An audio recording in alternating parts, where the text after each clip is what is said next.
Shabbat Shalom. I hope you're doing well and ready to embrace this wonderful Shabbat.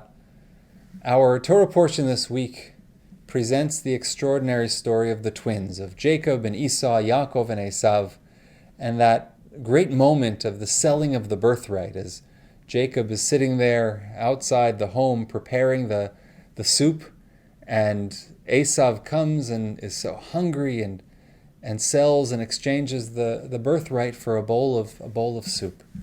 Many questions emerge from this fascinating incident, two of which are very simply, number one, why was Jacob preparing the soup? And number two, why was Esav so ready to sell the birthright? Jacob was preparing the soup perhaps simply because he knew his father loved food. He saw his brother, who was the hunter. His brother was loved by the father because he would hunt. He, as the Torah says, kitzaid befiv. He always made sure that there was food in his father's mouth, and therefore he was loved. And maybe Jacob said, hey, I want part of that love. I want to be able to provide for my father. And there can be something very sacred about food. I recall hearing the story of Rav Baruch Ber, who is the Rosh Yeshiva in the town of Kamenetz, and how one time his students were preparing food for him. I believe his wife was away on a trip visiting family, and the students came through and were called upon to do Toranut, or to have a rotation of just making sure that the Rosh Yeshiva, that the rabbi had what to eat. And one of the students said, well, what do you prefer? What should I prepare? Meat or dairy? That's the classic Jewish question. What do you want to eat tonight? Do you want to eat milchiks or fleishiks? And Rav Baruch Ber said, Mir gleichen fleishiks. I prefer fleishiks. I prefer to have a meat meal. And so they served it to him. And afterwards they said, but Rebbe, just a question. I mean, we were asking out of politeness, but do you really prefer a meat meal? I mean, is food that important to you? And he said, well, because when you eat meat, you have to wait until after eating meat to eat milk. And there creates this opportunity for a spiritual moment of refraining from eating another food. And therefore, with eating meat gives me that additional spiritual opportunity, that additional mitzvah to wait, then I prefer to have meat. And therefore, I have to engage in the mitzvah of waiting between milk and meat.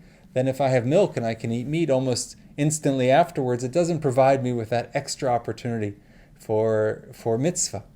The idea of food is a very sacred idea and can lead certainly to holiness. And Jacob was engaged in the preparing of the soup, and perhaps there's something to that, of the spiritual standing of feeding another person, and in particular feeding one's parent, one's father in that case.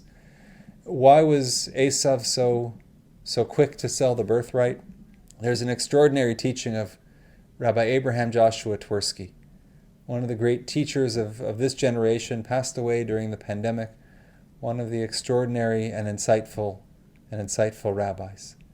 And he said that the lentil soup was the ritual soup of mourning, that people prepared it for a Shiva home. And so Esav comes home and sees his brother preparing this soup, and he knows something bad must have happened. And he said, what happened? And Jacob said, our grandfather Abraham passed away. Our father is sitting Shiva for his father, for our grandfather. And Esav, in hearing that news, said, is there no justice in the world, that a righteous man like our grandfather should pass away? I don't need this. I don't need any of this. The birthright, it's yours. Just give me a bowl of that soup. Rabbi Twersky said, that's the tradition, that's the midrash. And Rabbi Twersky, asking about that midrash, said, what's the injustice? Abraham was 175 years old at the time of his passing. Even the Torah describes it b'seva tova, at a good, ripe, old age of 175. Is that injustice? I understand when tragedy occurs, God forbid, that can be confronted. That's an injustice. But Abraham, the Zaidi, the grandfather, 175, where's the injustice? He said, well, it wasn't an injustice. But Esav was looking for a reason to find injustice.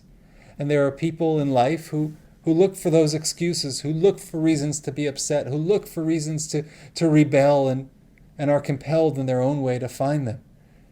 the birthright didn't mean anything to him.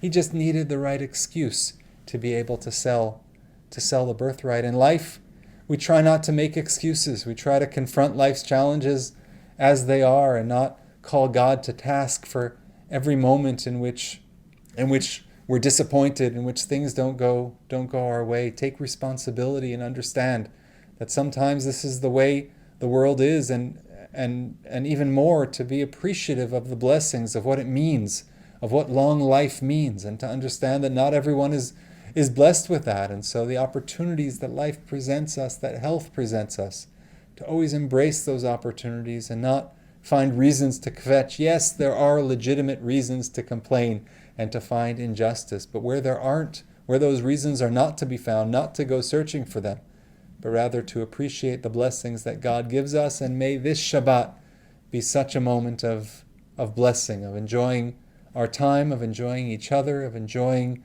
health, and of enjoying the blessings that the world has given us, which are so many, that God has graced us with, and we're very grateful for each and every moment of life that we are given. Stay healthy and well, and I wish you a Shabbat Shalom. Shabbat Shalom. This week is a special week on the calendar for me. Toldot was my bar mitzvah parasha 33 years ago. I got to listen to the tape that I found during the pandemic last fall while I was cleaning out some old boxes. And boy, does it remind me of those times.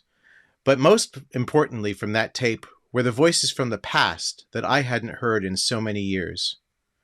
My grandparents, my great-uncles, teachers, so many people that were part of my life at that phase, but aren't anymore, either through distance and moving on, or because they're no longer with us. It also reminded me that this week is the first year that I'm marking a loss, a yortzeit, for a person that was very special to me, Father John Walsh. Father John passed away on November 6th last year, suddenly of a heart attack. It was too soon. He had so much more to give. I couldn't believe that it hit me so hard this year that this was the first non-pandemic related Kol Nidre, that Father John wasn't sitting in the pews at the Shaar next to my father and my father-in-law. He was such a special part of my life for the first 20 years that I lived here in Montreal. It began when we spent an hour on the air on his CJAD radio show and then 2 hours off the air afterwards getting to know each other. It continued that following spring when he phoned me and asked me for a Seder plate, a Haggadah, a Kiddush cup. I returned the call and I said, "Are you having a Passover Seder?" He said, "Yes. My congregants at my parish in Laval asked me to do something to demystify and explain Jewish practices to them. So I figured what better way than to hold a model Seder." I said, "Well, I'm happy to give you all of these materials, but the condition is I come along and do it with you." And we did, for a number of years running. He was a regular guest at our Seder table. And last year, on November 5th, as Michelle was putting together a collection of video greetings for my birthday, she received this on the night before John passed away. It's the way I remember him today, full of life, full of enthusiasm, and a tremendous source of inspiration for me, for all of us in the faith community, and for all of us who seek to build bridges between people of different beliefs and different faiths. Happy birthday, Gideon. What a great day for you and for all of us to be able to talk about you. Thank you for being my friend. Thank you for all that you do in the community. And it's been great for these 20 years to know you, to love Mishi, to love Ben, Max, your family, your mom, your dad. Wow. So it's your birthday. I hope you have a lot of good wishes, and I hope they all come true. I'll pray for you, and I hope we'll continue to be friends for a long, long time. Happy birthday, Gideon. So, Father John, I think of you today on the eve of your first yortzeit. Zecher Tzadik Livracha. May the memory of this righteous person be a blessing for all of us. Shabbat Shalom.